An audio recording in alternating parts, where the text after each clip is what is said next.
It's been moved and seconded. Any discussion? All those in favor, please say aye. Aye. Aye. Any nays? Any abstentions? Thank you, everybody. The ayes have it. And we have two items on our agenda tonight. We have a presentation, public stakeholder outreach and engagement plan for SMAP, the Stormwater Management Action Plan, and another discussion about the ordinance amending the 2021-2022 biennial budget, which is a continuation of our conversation from last Thursday's budget and finance meeting. And with that, I believe I'm handing this over to Mr. Sylvia.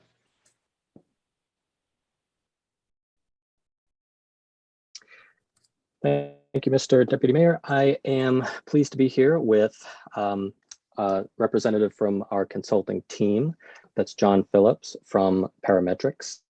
This is the consultant. You may recall the first mention of this project came about when I brought the matter of recommendation to award a consultant contract for support of developing both this plan and satisfying one other new NPDES stormwater requirement late last year.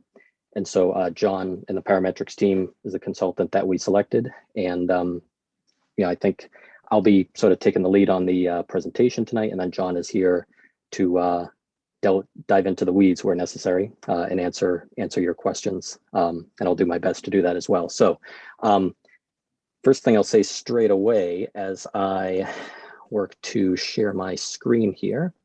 Let's see if this works. Here we go. All right, we all see this? Bet.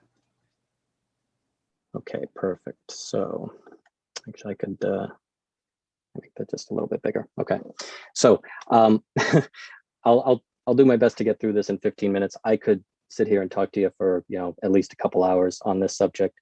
There's so much to it, so much history, so many considerations involved in how the work we're doing may be done, and I'll have to beg your forgiveness for shortchanging some of those items because 15 minutes is what I got, and it's appropriate to to just respect all of your time. And so let me dive in here. So as to just running back briefly through the why we're doing this work. So this is a requirement of the Ecology's Western Washington Phase 2 NPDES Municipal Stormwater Permit, which is a mouthful. And I won't dive too much into the details of this permit. For those of you who may not be familiar, this permit is kind of a big deal. It drives, I would say conservatively 3/4 of the work that we do in our stormwater management program. I'm not including things like the culvert replacement work and other surface water work, but the work we do to manage the runoff and the drainage system that is designed to manage that runoff and attempt to take action to clean it or treat it to some extent before the runoff is discharged to the city's creeks and other surface waters. That program is driven in large part, close to entirely by the requirements of this permit. And so that permit is issued in terms, typically about 5-year long terms. And we are currently operating under the 3rd iteration of this permit. So the current term runs from 2019 to 2024.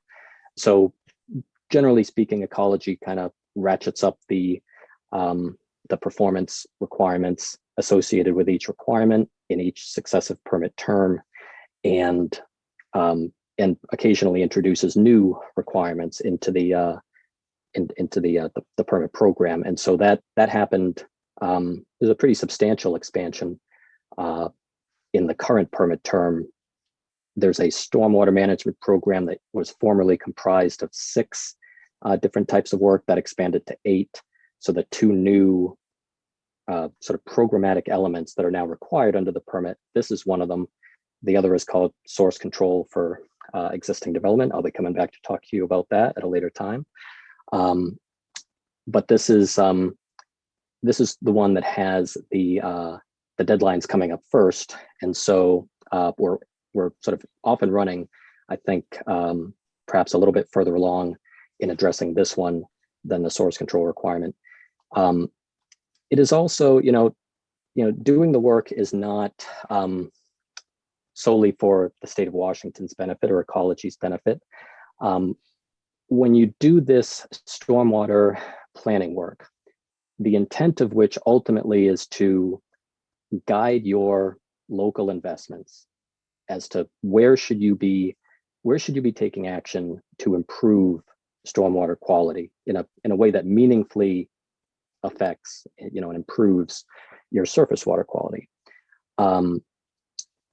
Doing that work has lots of benefits that I think the Lake Forest Park community cares about. Protecting waterways and improving salmonid habitat. When you do work to improve water quality, you sort of by association, you almost can't avoid making some improvement in water quantity control or flood reduction. It has that sort of ancillary benefit. And the sort of trend in how to accomplish this work over the last, for most of my professional career has been, this emphasis on using green infrastructure to, clean up polluted stormwater runoff. So the work that you do, green infrastructure is, goes by a lot of different terms, but it's using nature-inspired processes to provide treatment of stormwater and to minimize the impacts of stormwater runoff. And so that typically takes the form of things that most people in your community don't realize are stormwater features. They can be integrated pretty seamlessly into parks, open spaces. They're great for greening in general. Some of areas of your city that might be lacking green space. And then finally, the other benefit to how we're doing this work is that ecology actually requires that you not undertake this planning process in a silo, ignorant of what your planning department and your parks department are doing that might have some relation to this work, but to consider your existing long-range planning efforts and to integrate the new work that is required here into those, where it makes sense and as much as possible, but certainly not to ignore what is going on in those spots, because the nature of doing this work, it kind of touches every square inch that rain falls on, so the high degree of probability that the work that other departments are doing have some relation to stormwater management work.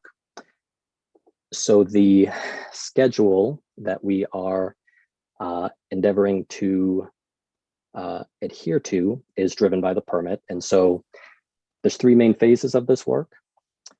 It begins with an assessment of your local surface water, so what the permit terms receiving water. So you basically assess, it's almost like a literature review, that ecology doesn't require you to undertake any new stormwater monitoring or testing to identify where your pollution hotspots might be or where surface waters are degraded.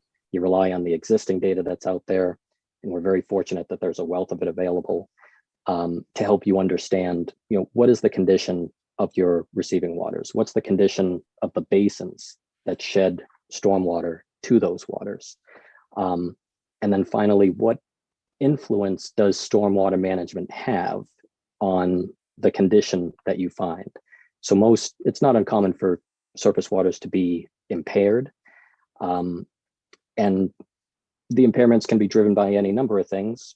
Stormwater is, usually at the scene of the crime, but it may not be the number one thing to focus on. And so you're tasked in this assessment phase of the work with, understanding, to what extent is stormwater contributing to this problem, and therefore how impactful would better stormwater performance be on improving the condition of those waters. So that's step one. And we have a deadline of next Thursday to turn in the results of that assessment. It is a mostly, I'll say, technical exercise that the parametrics team is almost done with. We can share what we've learned so far, because John's team has delivered us a draft of their assessment report at this point.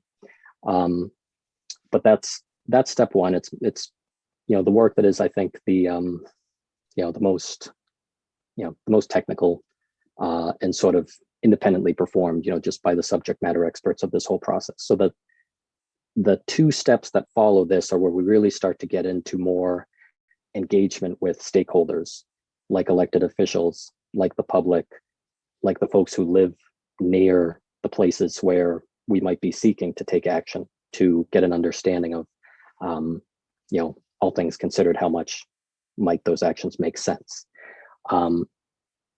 What we're aiming to complete at the end of these next two phases is a stormwater management action plan.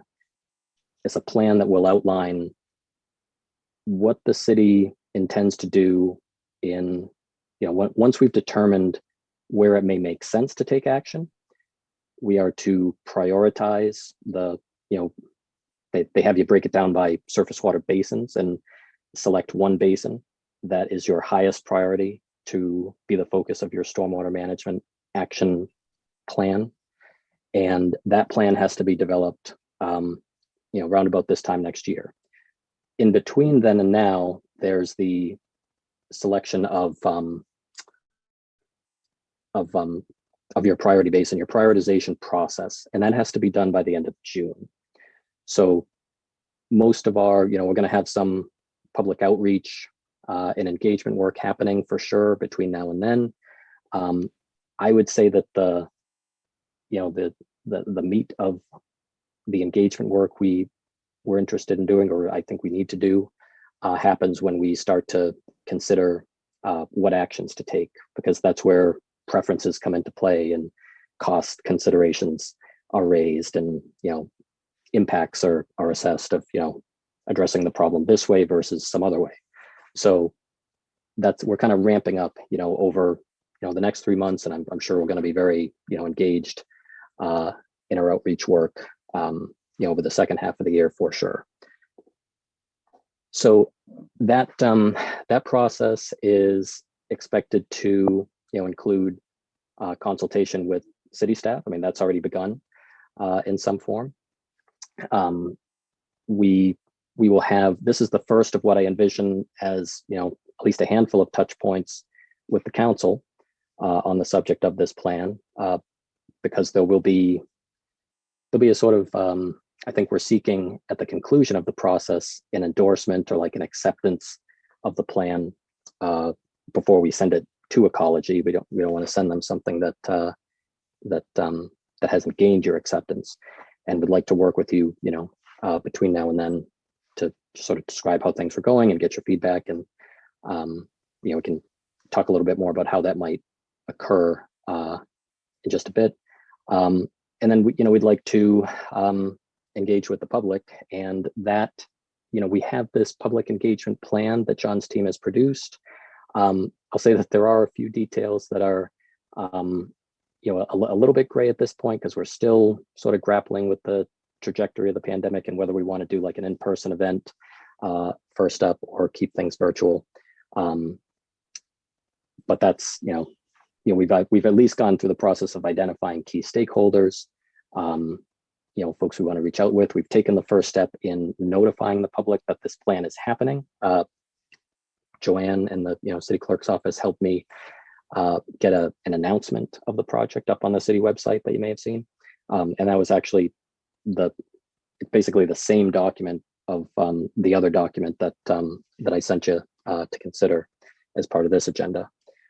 And the goal there, ultimately is, as kind of described on the slide here, we want a plan that is broadly embraced by its stakeholders, to ensure that this isn't something that parametrics or Andy Sylvia thinks is a great idea and nobody else has heard a thing about it, then we press go. We won't do that for sure. So I suppose here, I diverged from my agenda a little bit here because I'm seeing that I've kind of covered some of this already, but we're seeking to create a plan that's integrated into the rest of what the city's already doing, is the bottom line here. One thing I didn't mention before is that, climate change impacts are coming, and that's something that is also being considered, as part of the plan.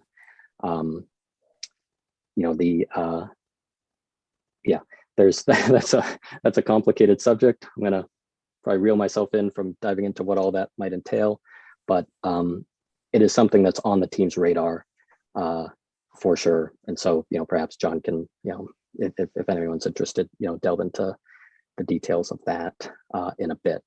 I wanted to spend just oops, going too fast here. Just a moment describing sort of how we've worked through this first part of the project, which is this receiving water assessment. So this is here too. I don't want to get out of my depth and diving into the technical details, but this first step in the process of assessing the condition of your local waters and identifying where is action most needed and where are the impairments being driven by stormwater management forces is the product of this very sophisticated data synthesis effort that considers a range of existing GIS data that describes the existing land cover, impervious areas, tree cover, developed versus undeveloped land in the city, where are existing stormwater management facilities, where do we have water quality data that's for the most part developed by King County. They do water chemistry testing, they do stream macroinvertebrate sampling, to assess the biotic integrity of waters. I mean, we're really fortunate in fact that we have so much to inform where it makes the most sense to take action. And so, the best way that I can describe the output of these various data that we consider as part of this is if you've ever seen like a GIS heat map, where you layer lots of different data on top of one another and use software to kind of help you understand where's this confluence of factors describing where there's a type of problem or or whatever it is you're trying to assess. That's sort of what the outcome is of this effort. I can't see John's face on the screen to see if he's shaking his head at me or not, but because I'm sure I'm oversimplifying this, but that is the idea. I can see that I'm running a little bit over time, so I'm going to truncate what's on this slide here and focus on what I think is an absolutely critical point that I wanted to share with you as part of this presentation. In fact, I'd say if you remember nothing else from the presentation, which might be a lot because I've been talking kind of fast, I hope you remember this point. There is this sort of frustratingly vague performance requirement associated with this plan. What I mean by that is ecology says in the permit, you must develop this plan and has a very prescriptive process defined for how you are to do that. What they don't say is, what magnitude of improvement, what amount of pollution, do you have to remove from stormwater? There isn't a very specific target that they set that you aim at as far as how much you do or commit to doing in your plan. But there's this broadly shared expectation among permittees, and ecology is not very shy about this themselves, that whatever you as a community decide to put in this plan, ecology will turn around in the next permit term, likely between 2024-ish, plus 5 years, and say, okay, execute that plan, at least within the, there's a short-term and a long-term component of the plan, but within the segment that aligns with this permit term, make those actions happen. And unlike some other planning efforts where it may be, sort of locally disappointing, if you don't hit all your targets set in your plan, in this case, this is a non-compliance threat. Like ecology, I can tell you, enforces this permit very, very diligently, to be polite about it. And we should be very mindful of only putting the level of only setting a level of effort target in this plan that we feel comfortable we can create. On that front, I have a little bit of good news, which is that you may recall several months ago when I was introducing this in the contract discussion, I talked about how there was a grant application pending. So I submitted a grant application to Ecology through their Stormwater Financial Assistance Program that's been, I mean, I guess the term is tentatively awarded. It's been awarded pending authorization of the budget, the state budget, but it's on the funding list. So unless that list somehow gets curtailed, then we'll receive the 90,000 that we requested in that grant. And so the focus of that grant, what I described to Ecology is, I'm in the rare position of being a project manager who gets to define the plan that he's expected to execute to. Instead of blaming those, lousy planners who set all these unrealistic expectations. So this money is intended to really develop, a grounded, realistic plan. Do some of the work that you might not ordinarily have funding to do at this phase of the project. That there's a list of things.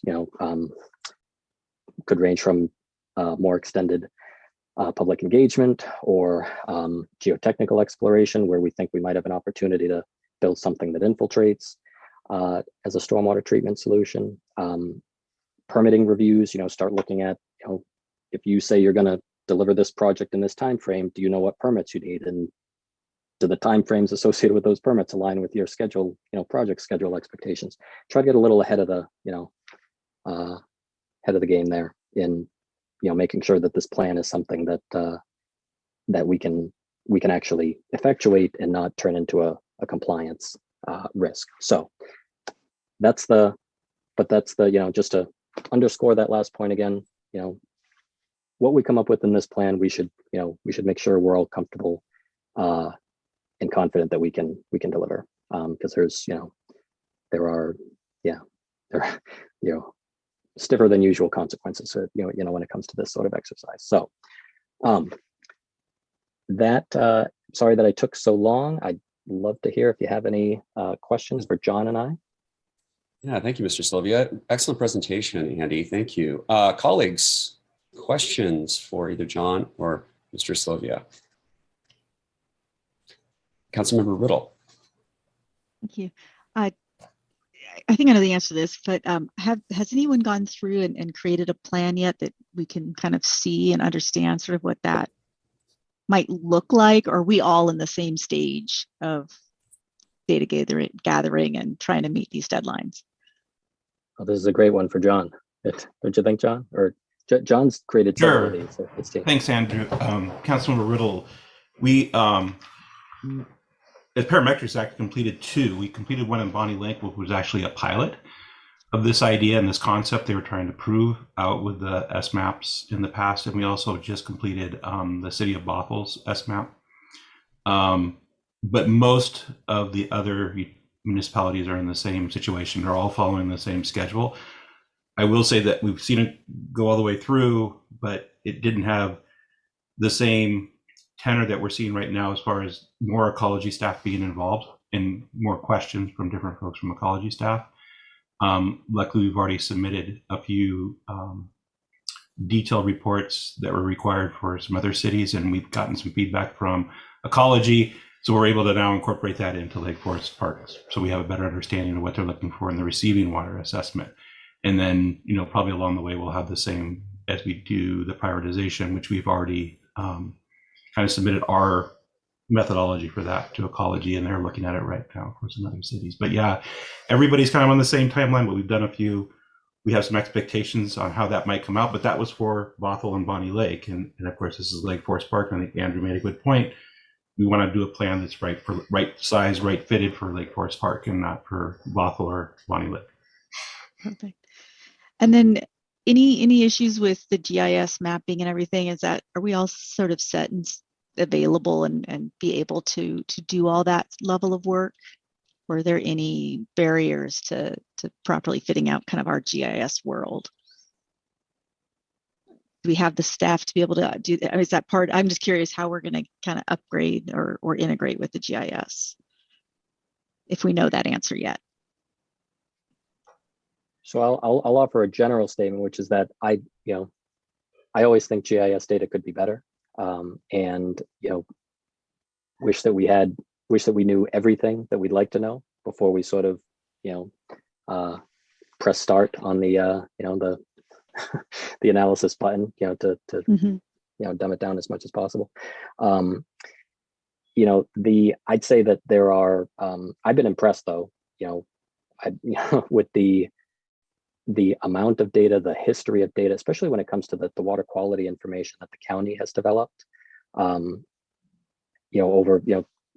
testing that they performed consistently for, at least a decade plus. That gives us insights into, just how the streams are doing. I mean, there are a few factors I would think more important than that, and really high quality data set to draw from there. At least that's, I'm assessing that relative to what I've had to work with in other jurisdictions. It's I think it's fantastic.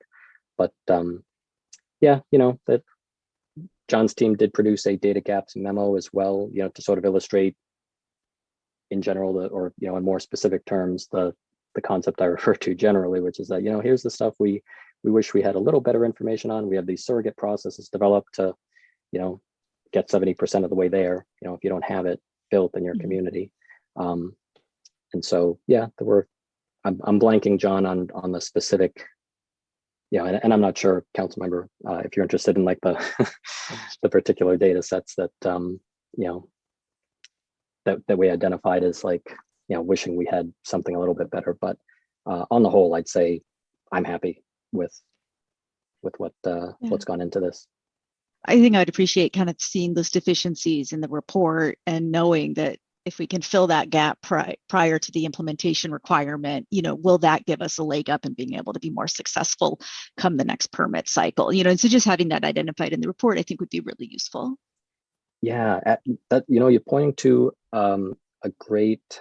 This is actually, ecology, I think, did their thinking before setting some of these requirements. One of the requirements of this plan is that you have a process developed for continually updating the plan in the future. They don't want this to be a one and done, thing that collects dust on your bookshelf, but think seriously about what it will take, as the quality of information improves. For example, as you describe, how will you update, your to-do list, based on that higher quality data? So yes, it might not arrive in time, like that better data that we're seeking, to make an impact on what gets submitted to ecology a year from now. But there is intended to be a process, defined in the plan that says, when we have it, here's how we'll, update what we, the plan that we've created. Thank you very much. Passover has a question. Thank you very much, Mr. Deputy Mayor.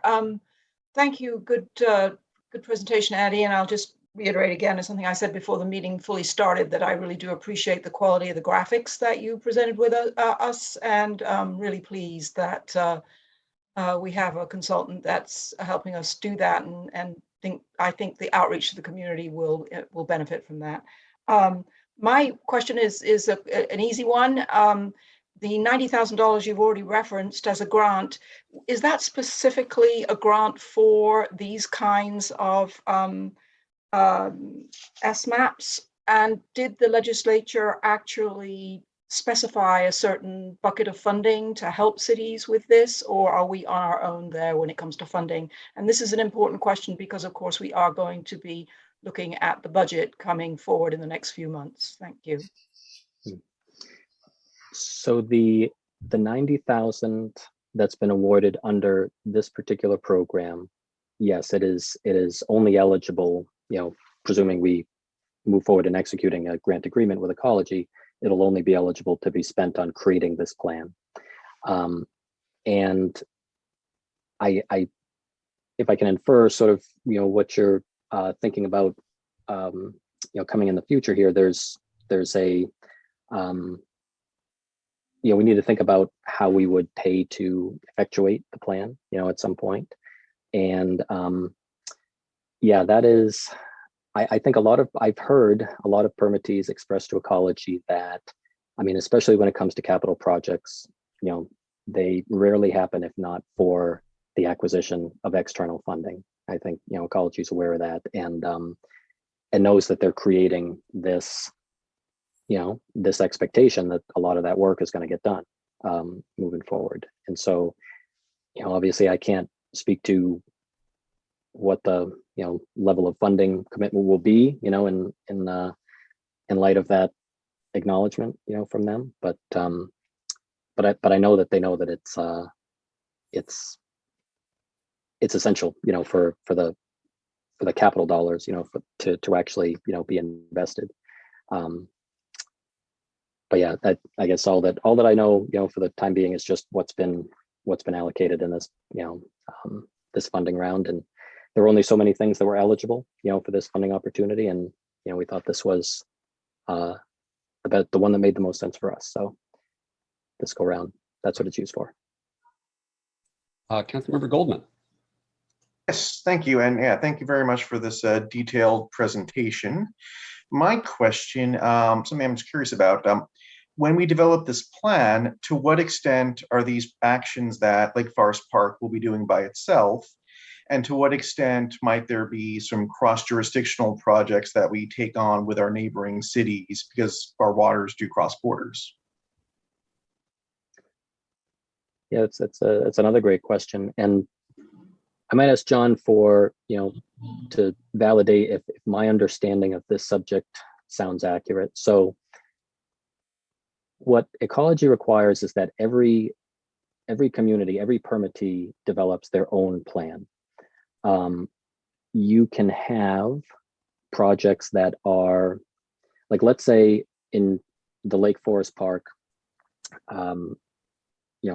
Stormwater Management Action Plan, we identify that it's Lion Creek or McAleer Creek that we want to be the focus, like that basin, to be the focus of our stormwater quality investments. And there is an opportunity, because storm and surface waters don't, respect political boundaries, there may be an opportunity that just, would do a heck of a lot more good to make an investment just over the shoreline city boundary that, well, as I'm describing this, I'm thinking of, potential, what would the legal entanglements be of, like, investing city dollars outside of, the, city borders. So I'm not sure how that would work, but I don't think that the permit prohibits you from taking that kind of, collaborative approach if you identify one that makes sense for you and that you can make work with, your own local, legal constraints. John, has that question come up elsewhere, and is my description sound close to accurate? That's yes, the questions come up several times, Councilmember Goldman, and we've discussed it both internally and with other folks that are working on these SMAPs, and even with Ecology, and they agree exactly with what Andrew said. Like, hey, if there's opportunities to do this as a partnership, you should explore those. We don't expect partnerships to show up in the plan as something you would commit to long term if you don't feel comfortable doing that at this time. And what we've kind of surmised is it's a level of comfort. If you think that, like, Mount Lake Terrace is going to be right there and working with you hand in hand on this project, and you already have all the agreements in place, by all means make the commitment. But if there's still a lot of wrangling to happen, don't make the commitment in the plan. Make the concept or the idea that we could do this in partnership, but don't make that commitment in the plan, because this will be part of a permit, as Andrew said, and we don't want to overcomplicate that commitment you're making in a permit and not be able to meet any of the deadlines. So we'll just have to play that one by ear as we move through here. Thank you for the information. Councilmember Bodie. Thank you very much.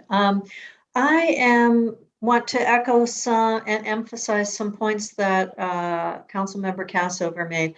So first of all, I think the materials that were presented were very helpful and well presented, and I appreciate that, especially for community engagement. But I am pretty concerned down the road about the financial implications, and absent grant funds, and I don't think you can count on grant funds in your permit. I think the actions that we would be able to afford to take have to be creative and fit a lot within our existing budget processes and understandings. So there isn't going to be the likelihood of some additional funds absent grants. So mindful of the fact that you don't want to put anything in your permit that you can't actually implement probably within your own resources. I think that we're going to just have to try to be as creative and low cost as possible. So I know that's challenging. There might be other things that we could put in as things we would do if grant funds permit, but we're not agreeing to actually do those absent grant funds to do them. But I really want to underscore the importance of trying to be creative and operate with the, figure out if there are ways within existing budget to change some of the actions that we're doing, but not add costs to the city, because I just don't see those resources there. So just a bit of underscoring of the importance of looking at this as creatively as possible with that permit requirement hanging over us. Thank you. Thank you. Thank Yeah, you, Councilmember Bodie. Councilmember Furtani, please.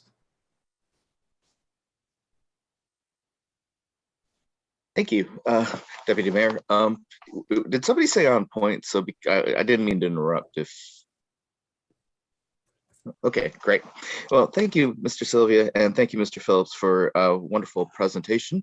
I've got a million questions, but I'll limit myself to a couple of observations. Councilmember Bodie set this one up for me fairly well, which is to say that love the fact that basically we're trying to look for creative solutions. Just learned a word today. It's hyporheic, Hyporheic for those of you at home. It means the zone of water, which is contacting between the surface water and the groundwater, just below, say, a stream or something like that. And right now, in the April 2022, the current edition of Scientific American, there's an article about Thornton Creek, one drainage to the south there. Talking about basically how that hyporheic zones microbiota, the bugs, that is to say the one-celled creatures, bacteria and other things like that, play such an incredible role in mitigating stormwater damage to the surface waters themselves. And they talk about how they tried to rehabilitate Thornton Creek by doing a gut transplant of the bacteria and other microbiota into the stream itself. It's an amazing article, so I do recommend that as kind of one of those creative kind of solutions that might help the health of our streams and mitigate some of our stormwater issues at the same time. And then the other observation I want to make is that in the state budget, there's been $4.85 million allocated to support 2022 stormwater projects that reduce the concentration of 6-ppd quinone, which is that tire chemical that harms coho. And so I don't know what the timeline for the rulemaking for that money is, but I'm hoping that basically that's one of the grants that Councilmember Bodie said that we could probably apply for, since the city really can't do something like that. And it's for both monitoring and mitigation. So it seems like it's right up our alley. So thanks again for the presentation. Thank you, Councilmember. Time is pressing here, so we're going to need to move on. Just one last quick thought. I don't know, I mentioned this to Councilmember Furtani on a phone call last week, but the Nature Conservancy just created a really wonderful heat map, which is dynamic. Did you get a chance to look at it, Tracy? It's pretty interesting. If you get a chance, about stormwater runoff. And as you look at it, it's quite alarming to see our neighbors to the north and the major heat zone that the industrial area that Kenmore has within its borders. So I'll send out that link to everybody, but you can also just Google Nature Conservancy heat map. And it's quite interesting, multiple layers and things that you can take a look at. And just came out, I believe, a number of weeks ago. With that, we need to move on. Thank you so much, Mr. Phillips and Mr. Sylvia. This was really educational and really looking forward to seeing this work move forward. We all recognize the extreme importance of making sure that we do everything we can to improve the conditions we have of the stormwater runoff and things that are, I can point to many places around the community where I'd like to see action taken to prevent challenges. And so there's some low-hanging fruit that I'm sure a bunch of us can suggest in the mix when we actually get to some actionable types of places. Once again, thank you both very much for coming. Thank you. And we're going to need to move on here. Director Vaughn, our next item on the agenda is a continuing discussion of the budget adjustments. Thank you, Deputy Mayor French. I'm going to go ahead and share my screen. And sorry about that, as I'm scrolling to the top, I thought it was at the top. And I'm just going to jump right in. This schedule of adjustments is in the agenda cover that's within the packet under the fiscal portion of the agenda cover. So I'm just thought that the easiest way, just like we did at Budget and Finance, is to just walk through the numbers and give an explanation as we go down the list. So the first thing, and then I will actually, just to do it exactly the way we did it at Budget and Finance, stop after each fund to make sure there are no questions, and then we will just continue. So for sales and use tax on the revenue side, that has been coming in strong as we've been discussing at all of our Budget and Finance meetings. And so we are electing to, that trend has been strong for a couple of years. So we're increasing that revenue as the trend has shown that way for a while. The next one down is the traffic safety camera fines. I do want to make a point here that we did have some one-time, what the city would define as one-time revenue within this line item, and we discussed that in depth at the Budget and Finance meeting, where the school zone cameras were turned off and then they were turned back on. And once people got back into the practice of driving appropriately through school zones, that behavior did change. It was a one-time. The city is not considering this as an ongoing revenue, but but we do need to increase it, as we are already over 100% of that line item, which can be found on the dashboard that was previously discussed. Again, I put a little tag in here to discuss lost revenue. As we, actually, I think I'll wait and discuss that more down in the ARPA fund. So then going down to the police department, the miscellaneous revenue. So the city, the support officer and the lieutenants worked extremely hard to clean out the evidence room. And when they did that, there were a couple items that were able to go to the auction, and the police chief did describe those in detail. And so they were auctioned off, some of the items, and that generated some revenue, which he requested to use then for some expenditures within that for the property room, which and evidence room, which completely makes sense. So on this one, we are allowing, basically requesting that we take that revenue that was receipted in and put it back into the supplies of a drying cabinet, a printer, and some additional bins for them to have within that facility. Walking down to the police federal grant, they received a federal grant for $62,604, and you're just going to see that as a direct pass-through. Again, the chief did explain that in detail. And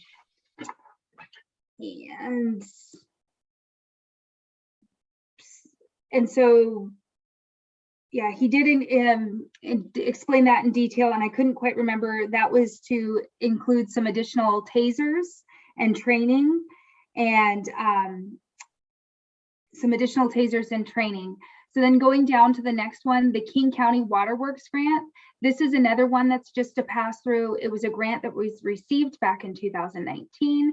So the revenue is coming in from King County, and then it's going directly as a pass through to the tree account on the expenditure side.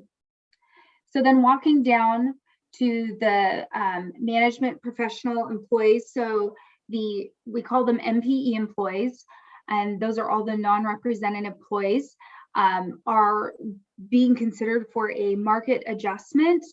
And there also, we did identify MPEs and then the police department, and there's a handful of employees within the police department that are not a part of the guild. And that is not just going to be in the general fund. You're going to see that in the street fund, the transportation capital fund, the sewer utility fund, and the surface water fund, all of those funds. Walking down, because I kind of explained that the less than lethal, that's a direct grant pass through, the supplies direct pass through. Going down to the police department, remaining state shared revenues. Back in 2021, the state did share some revenues with us around all of the new police requirements. Well, back at that at the mid-buy, we had $10,032 remaining, and so now he's requesting that to purchase some additional software with those funds. So we are allocating that expenditure.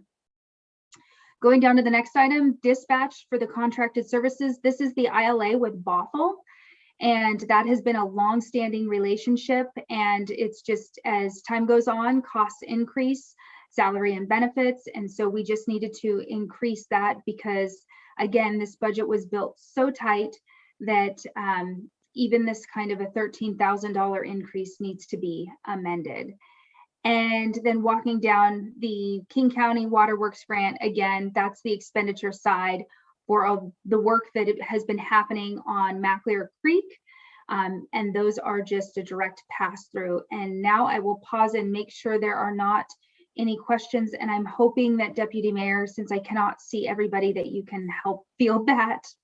You bet. I'd be happy to do that, Director Vaughn. Thank you very much. And just as a reminder, folks, a general reminder that out of respect for your colleagues, keep it to one question, please, so we can go around the circle, and then we'll come back to you if you have an additional question. So yes, Mr. Lebo, please.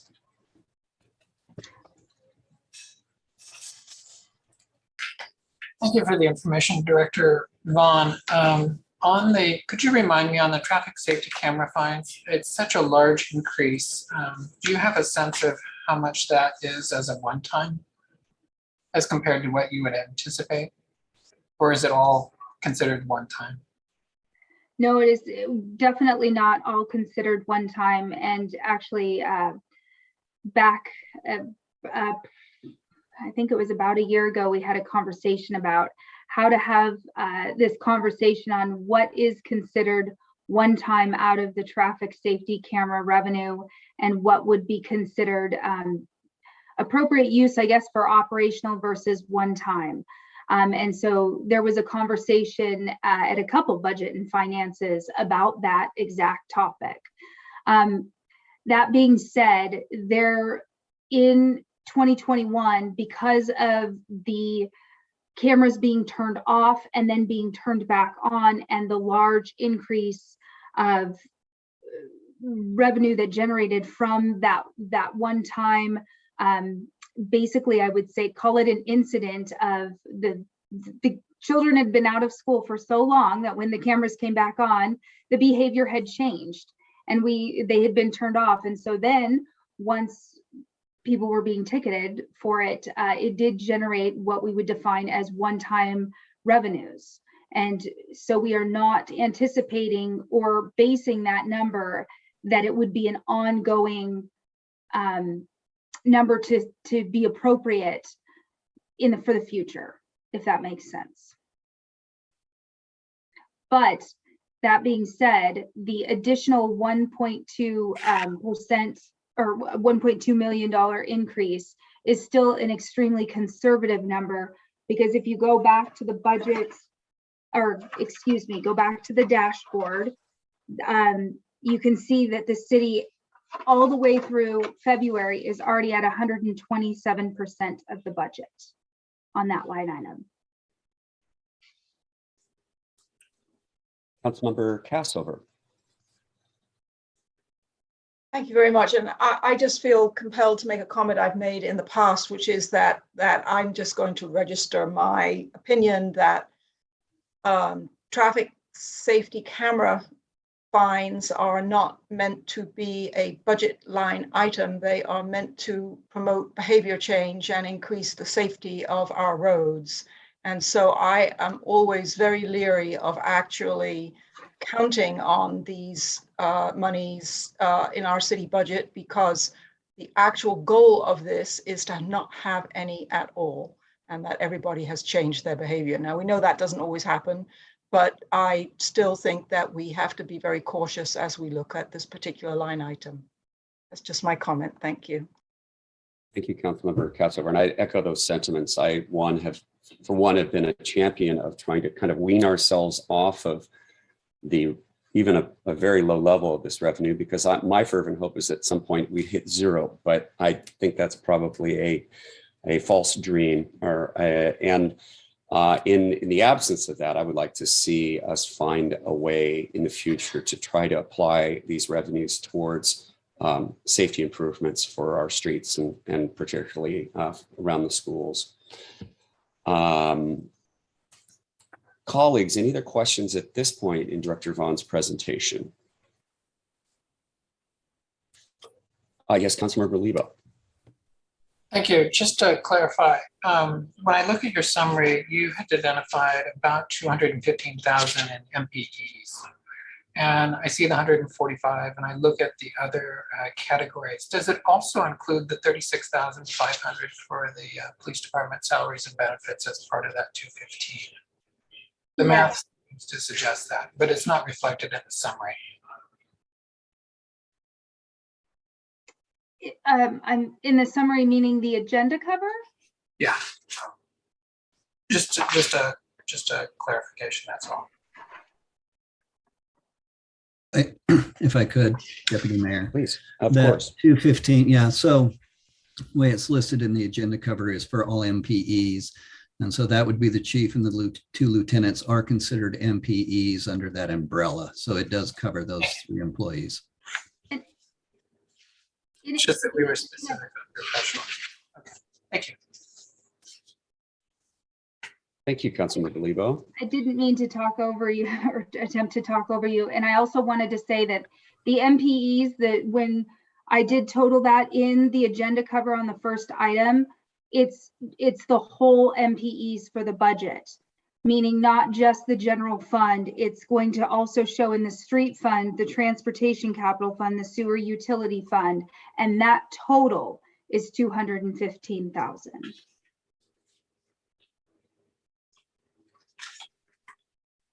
Thanks for the clarification.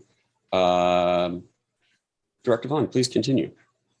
Okay, so walking down to the street fund, again, this is actually just right on point from the conversation we were just having.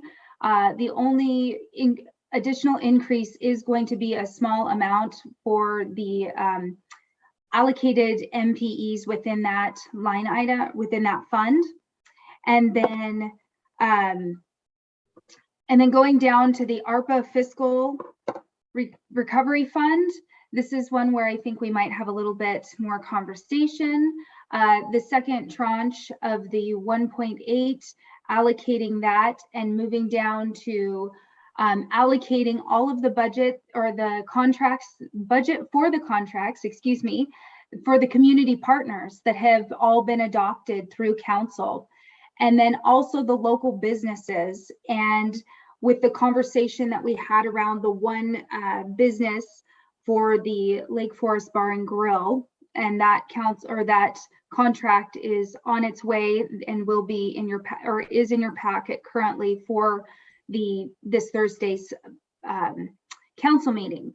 Also, in addition, there's some professional services for the additional cleaning that City Hall has been receiving, the HVAC maintenance and the filters, the fact that the city, because of under CARES, we went to Office 365, that drove that decision.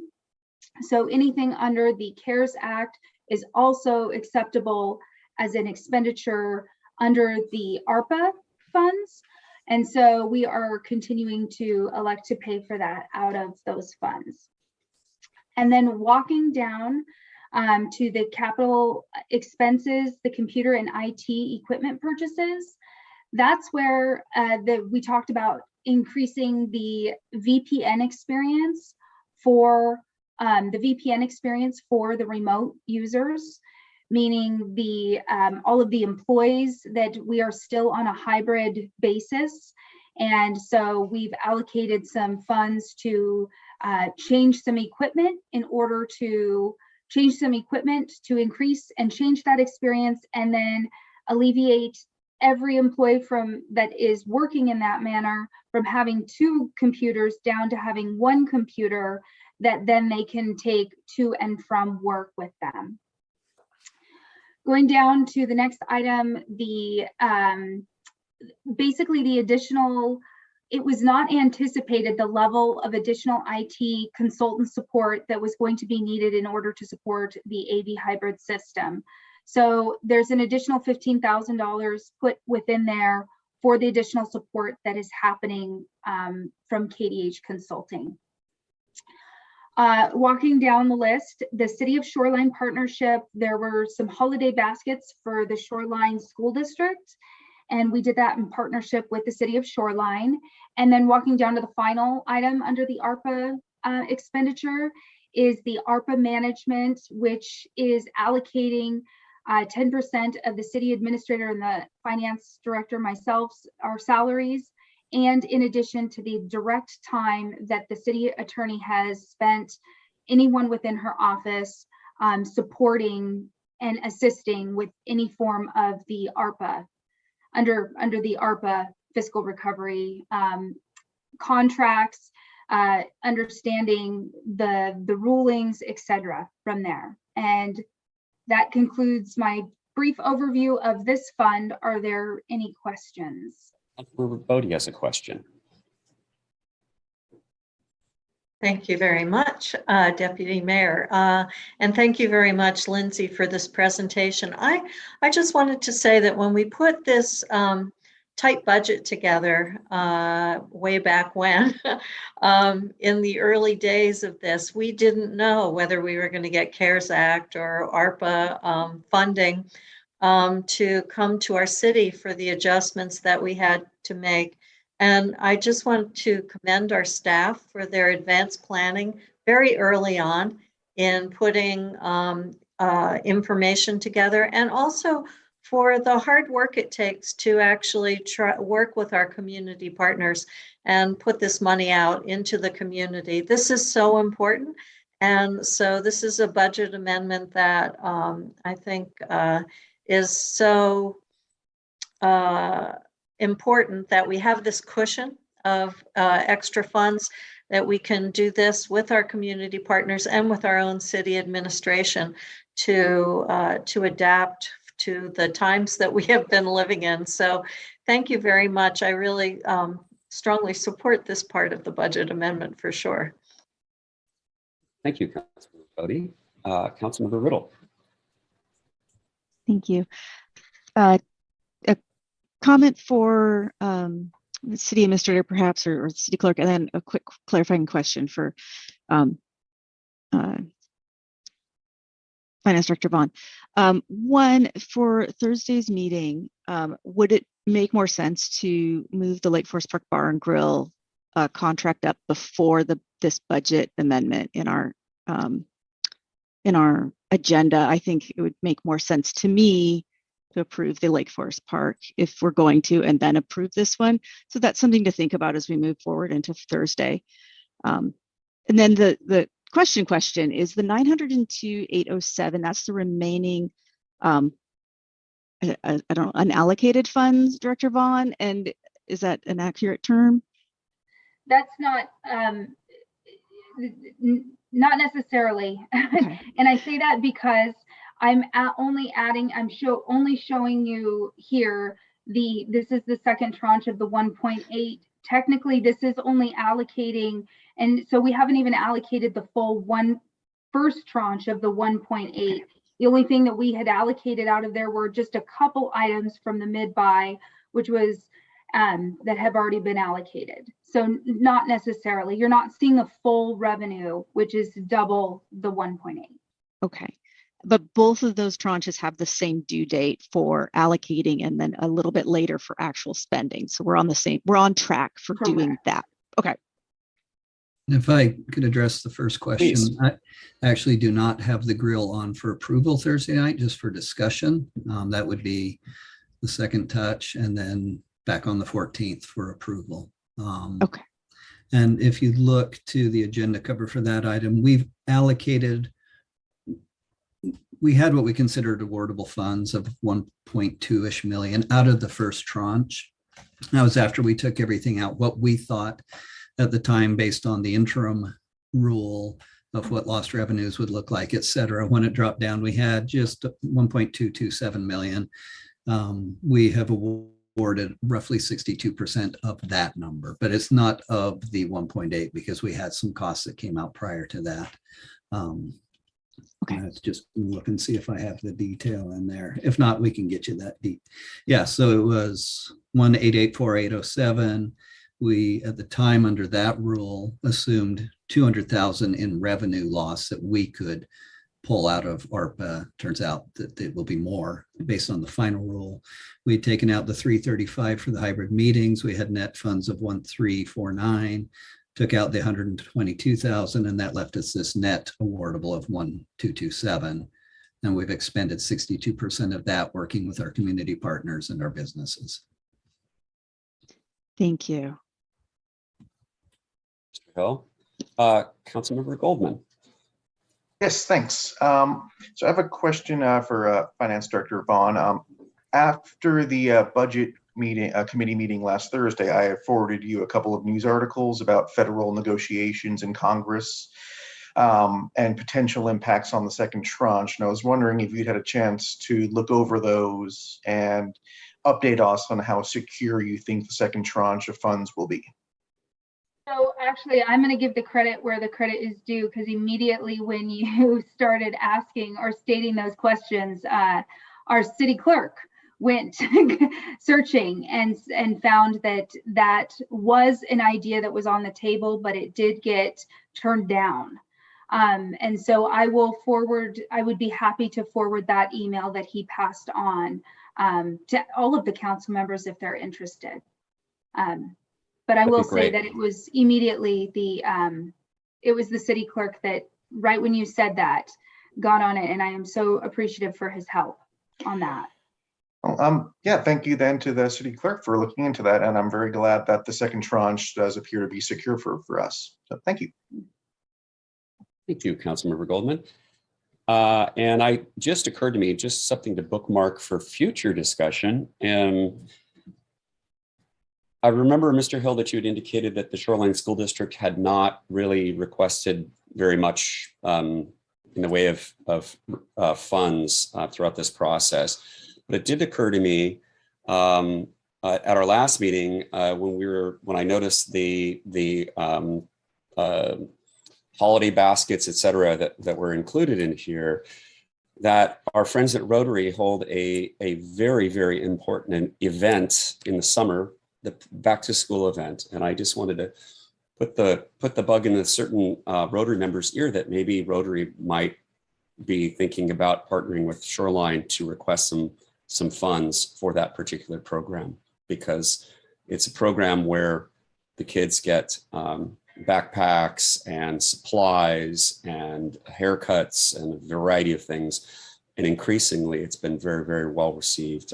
And during difficult economic times, it's a program that has also seen a lot more use. So just a thought.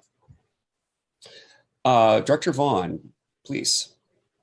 I'm going to go ahead and continue down. So going down to the Capital Improvement Fund, there are actually not any expenditures that are being requested out of this. Just when we increase REIT 1, we always increase REIT 1 and REIT 2 in the same manner on revenue.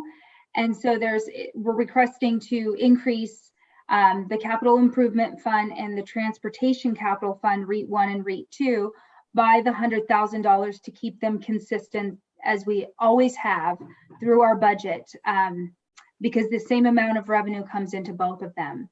And then walking down into the Transportation Capital Fund, there is a a $10,000 increase because there is a small allocation of salaries that are supported out of that from Public Works within that fund.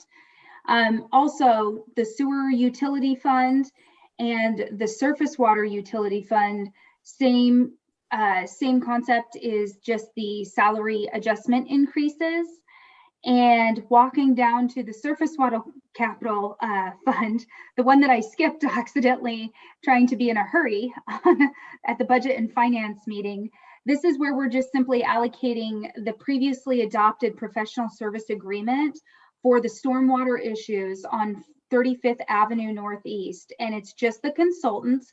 The construction, once this contract is done, then it will drive, as is stated in the agenda cover, it will drive a construction change. But for now, it's just the professional service agreement for the consultant to pay or to figure out what to do, how to solve that stormwater issue.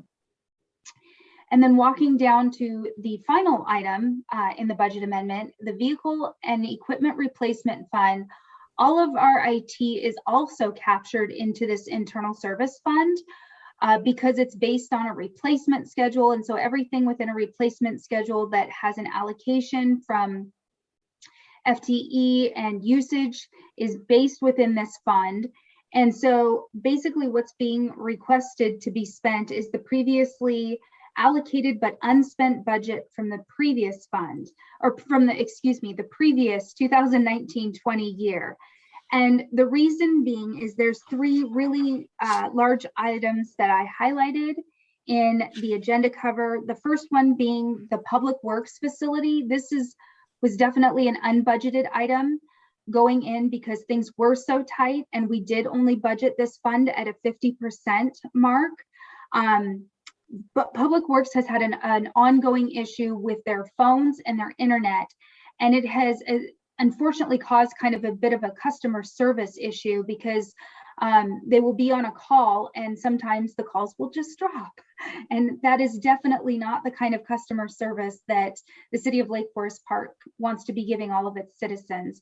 So it's been an ongoing issue since I've been here at the city, and I think from my understanding, quite a few years from before.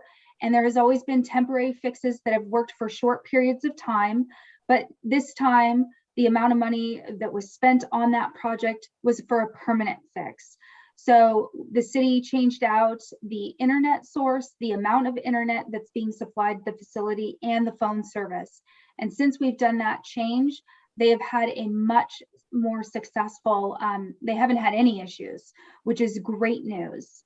The second main thing is that our previous person in our IT position left the city. And so that position was vacant, driving IT support at a consultant rate for about 4 months. I am very happy to say that as of very early in March, we have filled that position with an excellent candidate. And so I'm excited for what he is going to help put this city on the IT front. But that had a cost, paying for the KDH consulting, paying for the consulting at that rate had a cost. And then in the final item is the core switch replacement, and anything in IT right now, the hardware, the cost has definitely increased. But the main thing under that capital project, which was very significant for the city to complete, is that the labor hours ended up being almost double what they had anticipated in the original estimate. And so those are kind of the three big things that have driven that additional need within the information technology. And that concludes my overview of the budget amendment. Are there any questions, or should I stop sharing my screen so we can? Yeah, why don't you stop sharing for a moment if you don't mind, Director Vaughn? Thank you. Let's see. I think Councilmember Lebo was first here.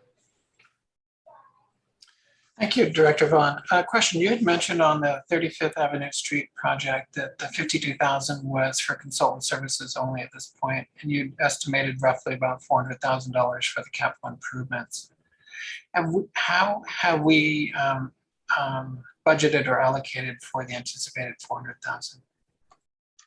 It has not been allocated at this point. I just added it. It was in the original agenda cover that the previous city engineer. And so in order to provide council with the most accurate information for the full picture of what a project is going to take, not just the consulting, but that there's going to be an outcome of a construction project.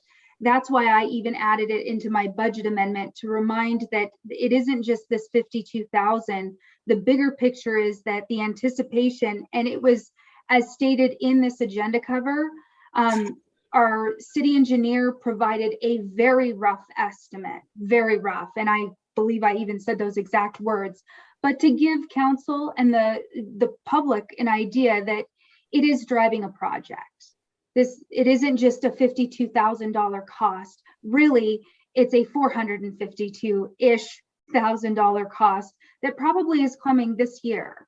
We need to fix it. And so in an effort for transparency, that's why I've included, and again, it's a rough estimate on the construction piece, but the point is, and we will know a lot more once our professional service consultant gets into it and has some additional answers, and then we'll have a better picture of what the construction will, but it's our best educated guess at this point to try to keep everybody informed that it will not just be the 52,000. It will drive a higher need from that fund in the probably very near future.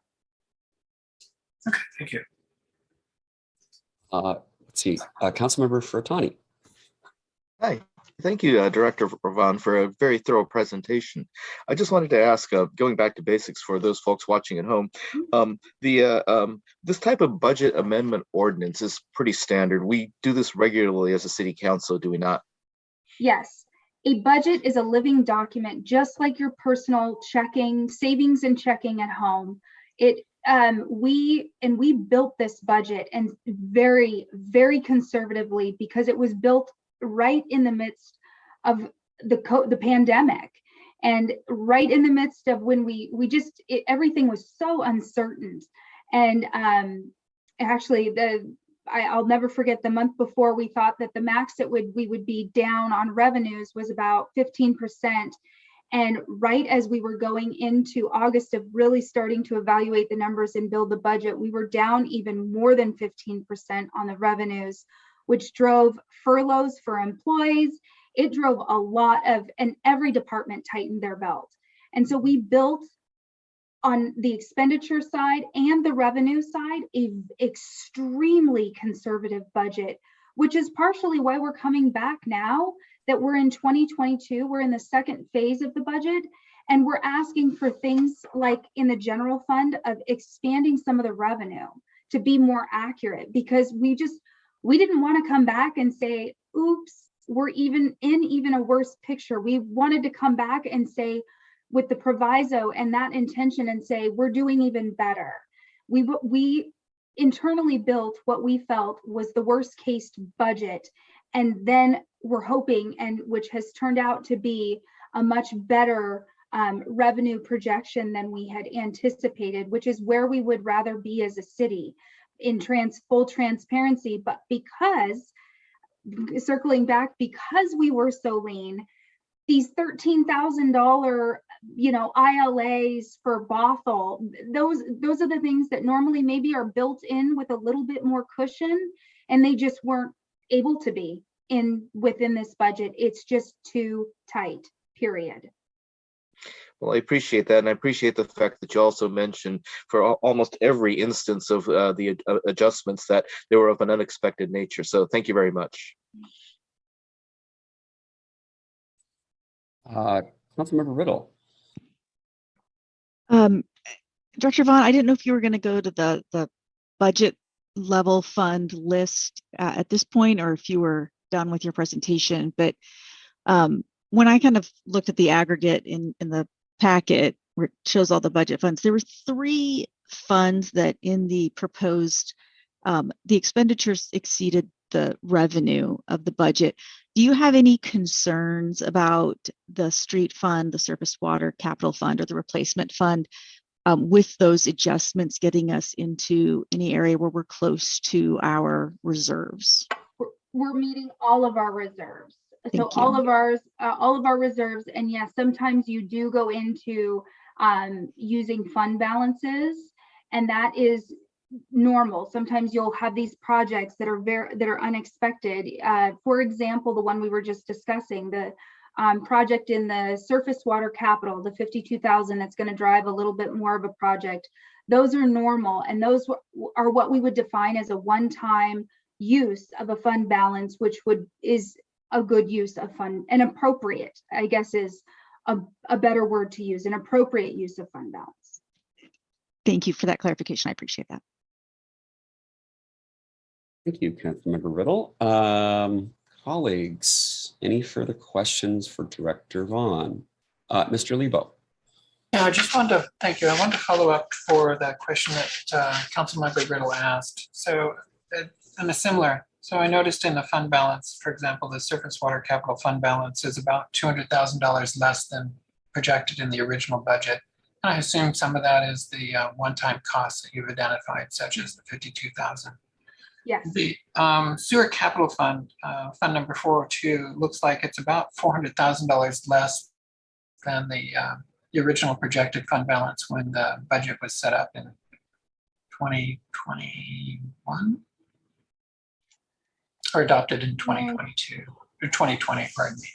I was going to say I would share that, but I don't have that up in front of me at this time. Hang on, because I would like to make sure that everybody's coming along with us. Yeah, I was just curious about what drove the $400,000 less than what was anticipated for the fund balance.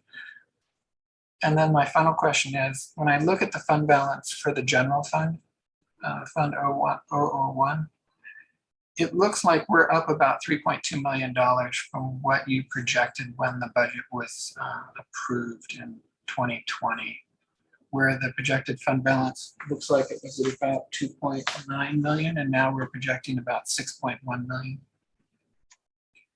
So I'm sorry, so I did just pull up the document, so I'm sorry, I wasn't doing a very good job of multitasking there. Sorry. Can I just be that honest? Trying, because I would like to. So, and are you referring to the actual ordinance? I just want to make sure. You're referring to the actual ordinance. Okay.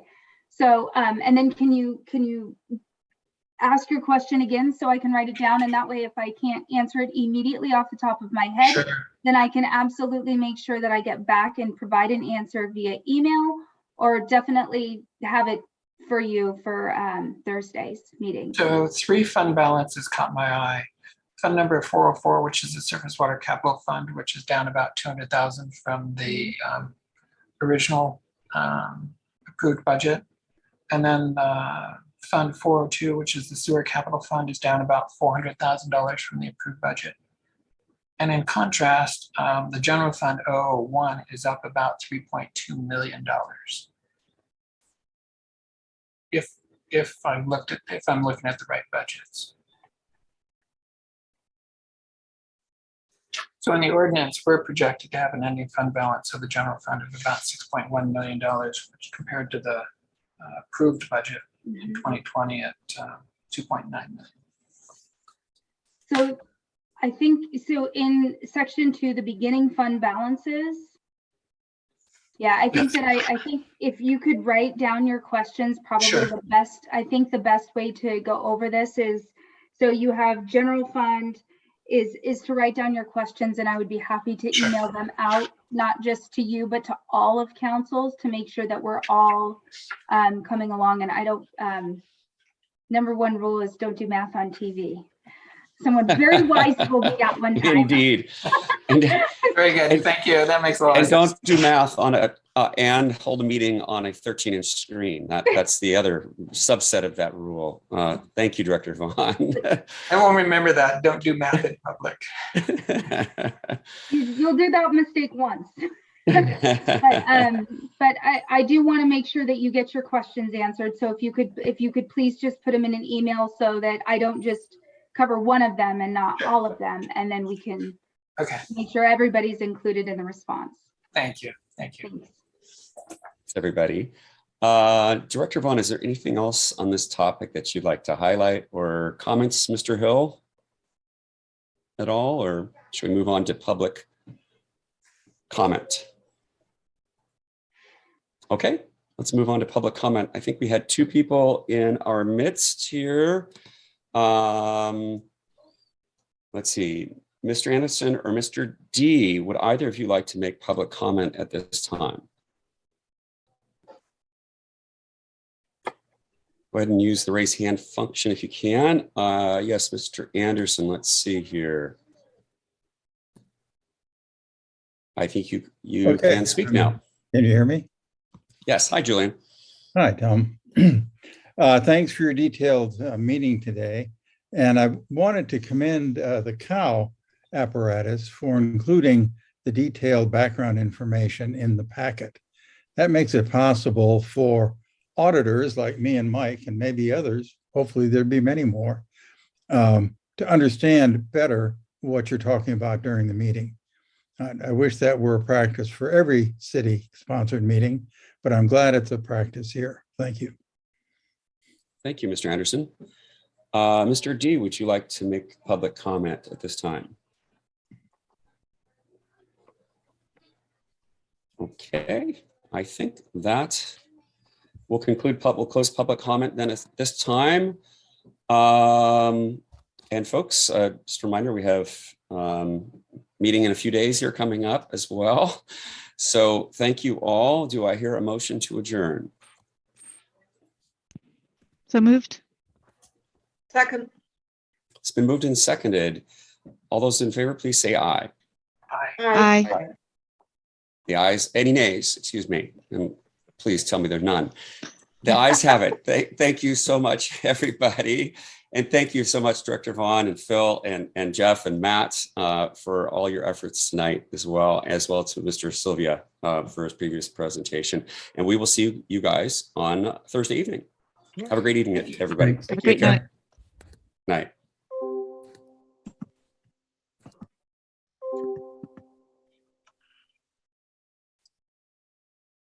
Recording stopped.